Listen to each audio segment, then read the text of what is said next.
Number 8 देखिए, in triangle ABC, ये एक ट्राइंगल है, ठीक है, A, B और C, क्लियर है।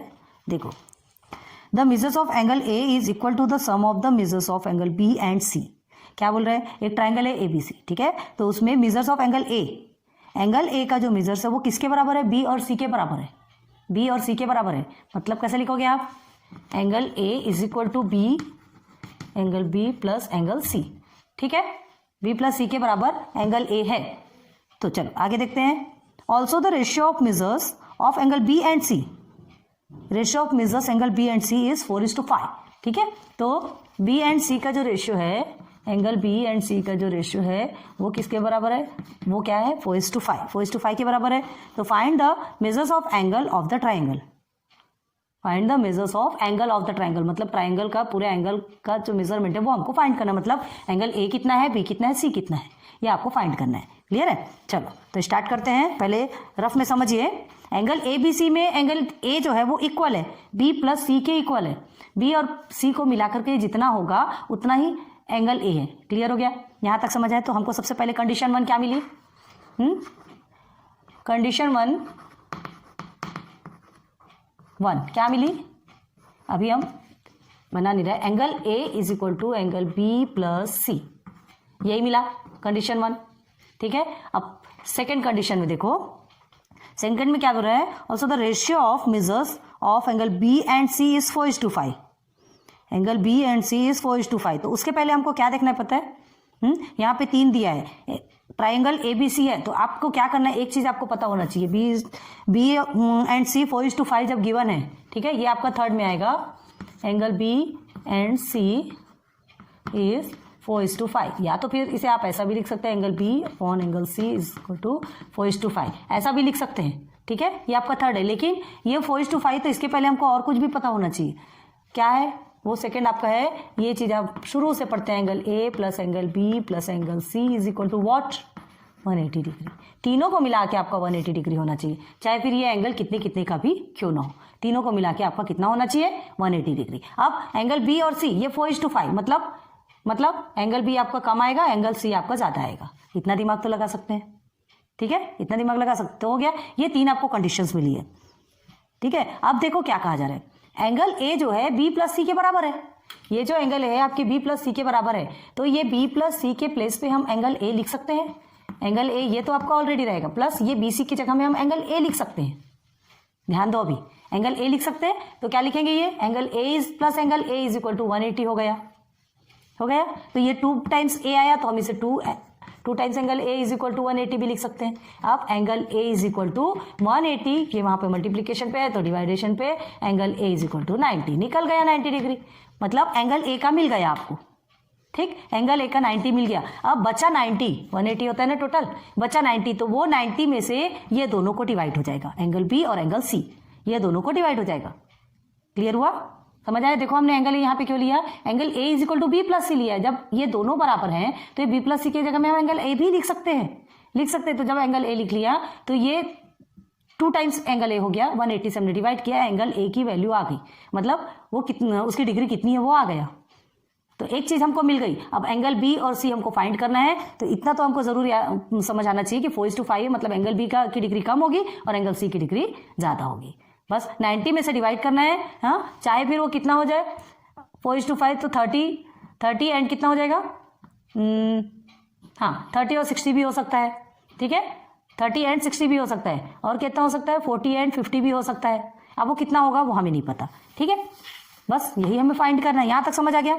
तो देखो, अब देखो BC की जो वैल्यू है आपकी 4:5, अब क्या करना है, ये BC की वैल्यू को हम कैसे लिख सकते हैं, एंगल A है ना, तो C को हम इधर ट्रांसफर कर सकते हैं, 4/5 एंगल C, ऐसा भी कर सकते हैं। मतलब देखिए एंगल B की वैल्यू क्या निकल गई आपकी, 4/5 तो एंगल C, ये निकल गया। अब इसको हम क्या कर सकते हैं, ये जो है C निकला ना, तो हम क्या करेंगे, मतलब ये जो B की वैल्यू है ये आपके 4/5 एंगल C है ना, 4/5C जो भी बोलो वो निकली, तो ये 4/5C निकली है, तो उसको हम और क्या लिख सकते हैं, देखिए ये जो B प्लस C आपने लिखा है ना, हाँ, तो इस B के प्लेस पे हम क्या लिख सकते हैं, 4/5 angle C plus angle C, इस BC के प्लेस पे लिख सकते हैं, आ रही बात समझ में? इज इक्वल टू आपका कितना है 90।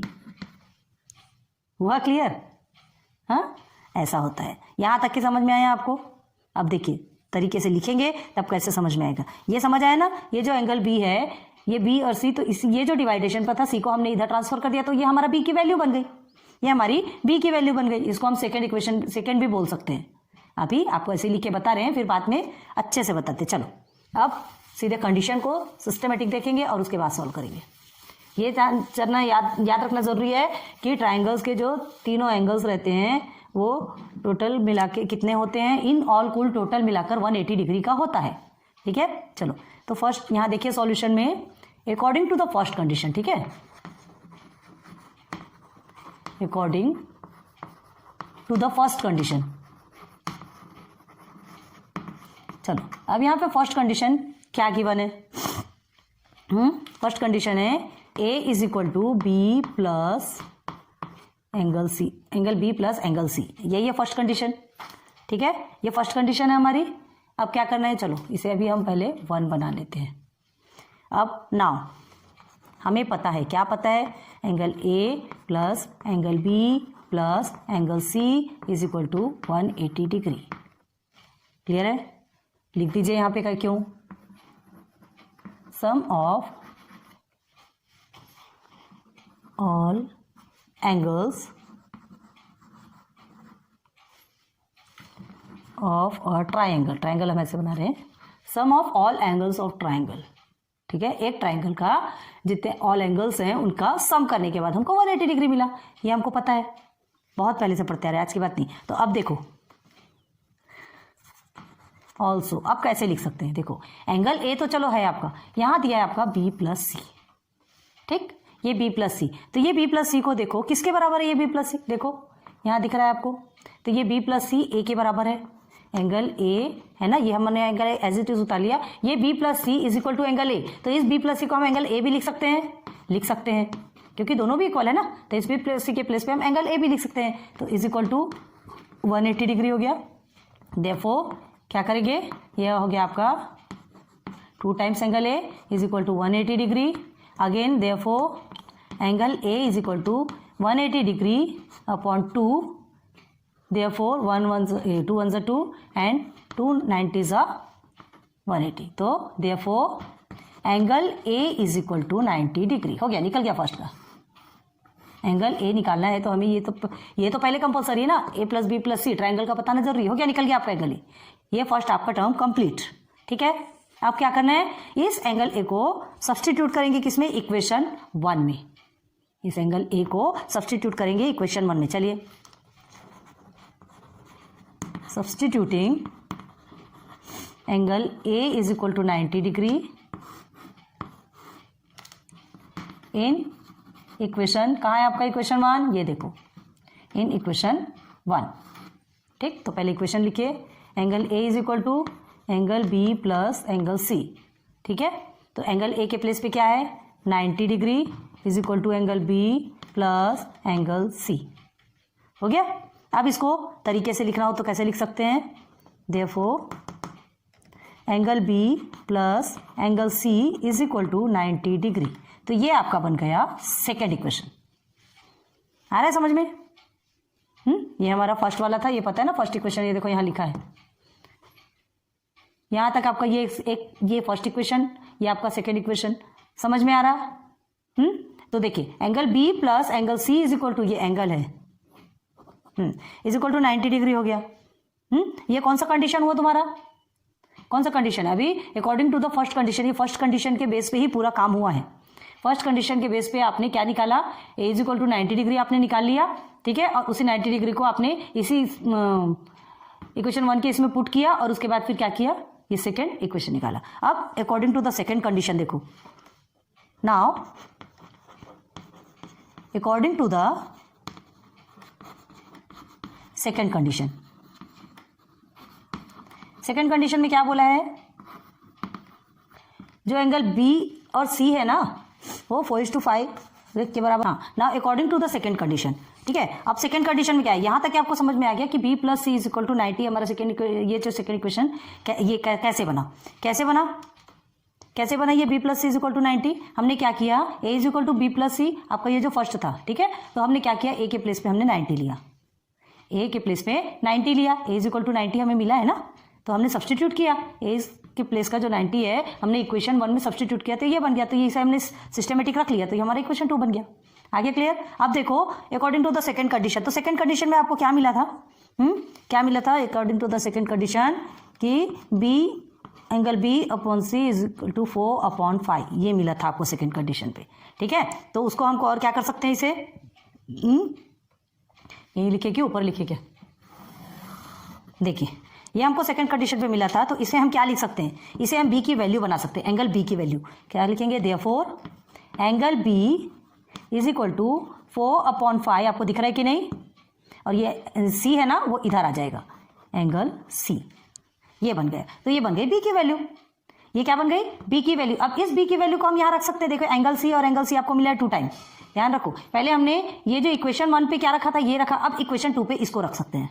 देखो ये b है, b की वैल्यू आपको मिल चुकी है क्या, 4/5 c मिली आपको, तो 4/5 c जब आपको मिली है तो 4/5 c हम क्या करेंगे, b के प्लेस पे पुट करेंगे, और ये c ऑलरेडी है, देखिए सॉल्व करते हैं, ठीक है। तो देखिए therefore angle b is equal to 4, यहाँ लिख रहे हैं पहले देखो 4/5 एंगल c, ये हमें मिला, ठीक है। तो इसको हम क्या बोलेंगे, ये हमारा थर्ड बन गया, ये हमारा थर्ड इक्वेशन। अब इस थर्ड इक्वेशन को फिर से सब्सटीट्यूट करेंगे ना, देखिए फर्स्ट का मिला था उसको हमने इसमें सब्सटीट्यूट किया, फिर यहाँ सेकंड से मिला उसको यहाँ सब्सटीट्यूट कर रहे हैं, देखो नाउ सब्सटीट्यूटिंग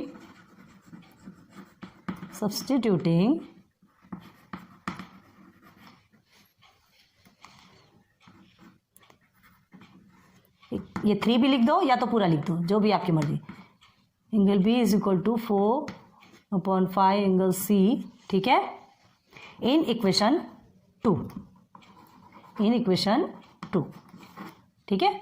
तो सबसे पहले हम इक्वेशन लिखेंगे, सेकंड इक्वेशन कौन सा है, therefore angle b plus angle c is equal to 90 degree, ये आपका सेकंड इक्वेशन है। चलिए अब सब्सटीट्यूट करेंगे, तो एंगल b के प्लेस पे क्या लिखेंगे, देयरफॉर 4/5 angle c plus angle c is equal to 90 degree, हो गया यहाँ तक के। अब क्या करेंगे, ये प्लस दिख रहा है ना आपको, प्लस दिख रहा, तो क्रॉस मल्टीप्लाई कर सकते हैं, नाउ क्रॉस मल्टीप्लाई।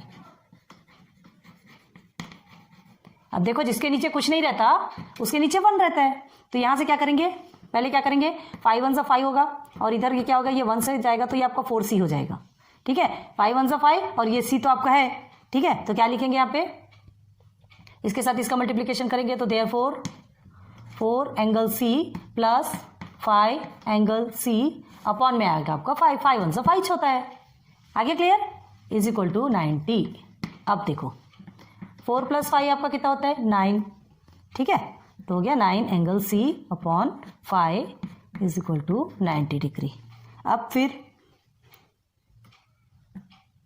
इसे क्या करेंगे, डिवाइडेशन पे है तो उसे मल्टीप्लिकेशन पे चेंज करेंगे, ध्यान दो, है ना, ये 9 और 5 आपको किसकी वैल्यू निकल, क्या क्या मिला अभी आपको, क्या मिला, अभी एंगल ए का मिला है, अभी क्या मिलेगा, देखो एंगल सी लिखा, मतलब अभी आपको एंगल सी का मिलेगा, ठीक है। तो क्या लिखेंगे, ये जो 5 है ये डिवाइडेशन पे है तो ऊपर मल्टीप्लिकेशन पे चला जाएगा, ये 9 जो है मल्टीप्लिकेशन पे है तो डिवाइडेशन पे आएगा, देखो कैसे चेंज होता है, angle C is equal to 90 multiply by, ये देखो 5 आपका क्या है, डिवाइडेशन पे है, ये चला गया मल्टीप्लिकेशन पे, 9 मल्टीप्लिकेशन पे तो आ गया डिवाइडेशन पे, therefore angle C is equal to 9 1 9 9 10 90, तो ये आपका कितना हो गया, 5 10 50, angle C is equal to 50 degree आ गया, therefore angle C is equal to 50 degree आ गया,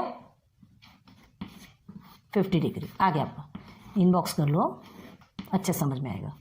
तो 2 मिल गया, एंगल A मिल गया, एंगल C मिल गया, अब हमको फाइंड करना है एंगल B, ठीक है, एंगल B फाइंड करना है। तो अब क्या करोगे, एंगल B फाइंड करने के लिए फिर से सब्सटीट्यूट करेंगे, क्या मिला है आपको, angle C is equal to 50 मिला है, तो उसको सब्सटीट्यूट किस में करोगे, अब इसमें सब्सटीट्यूट, देखो कैसे सब्सटीट्यूट किया गया है, बहुत ध्यान दो, यहाँ पे क्या किया गया, ये जो सबसे पहला आपको बना, ये पहले को आपने किस में सब्सटीट्यूट किया, ये A आपका इज इक्वल टू आपको 90 मिला है ना, तो ये जो 90 मिला आपने क्या किया, उसको इक्वेशन 1 में, ये जो मिला ना उसको हमने इक्वेशन 1 में सब्सटीट्यूट किया, ठीक है। a इज इक्वल टू हमको 90 मिला, उसे इक्वेशन 1 में सब्सटीट्यूट किया, हमारा ये इक्वेशन 2 बन गया सब्सटीट्यूट करने के बाद। अब ये जो इक्वेशन 2 मिला, उसके बाद हमने क्या किया, इक्वेशन 2 जो मिला तो according to the second condition, या सेकंड कंडीशन में जो हमारा बना वो थर्ड का, तो उस थर्ड को हमने सेकंड में सब्सटीट्यूट किया, सेकंड में सब्सटीट्यूट किया तो ये हमें c की वैल्यू मिली। अब हमें क्या करना है, अब हमें जो आंसर आया उसको थर्ड में सब्सटीट्यूट करेंगे।